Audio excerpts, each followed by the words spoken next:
अल्लाह गारत करे यार। और हमें देखो यहाँ तक आ गए। अच्छा हुआ आ गए, कम से कम ये तो पता चला कि कोई बच्चा नहीं है। बिल्कुल वैसा ही हुआ जैसा मैंने कहा था। मुझे यकीन नहीं आ रहा कोई किसी के साथ ऐसा कैसे कर सकता है। मेहमत है वो,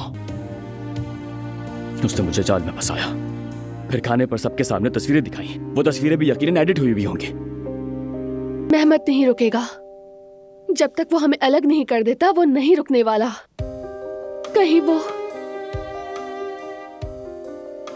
कहीं क्या?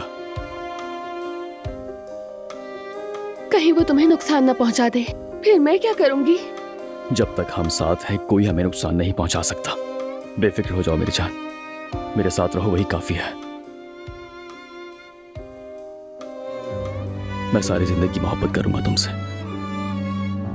उमर, मैं भी तुमसे मोहब्बत करूंगी।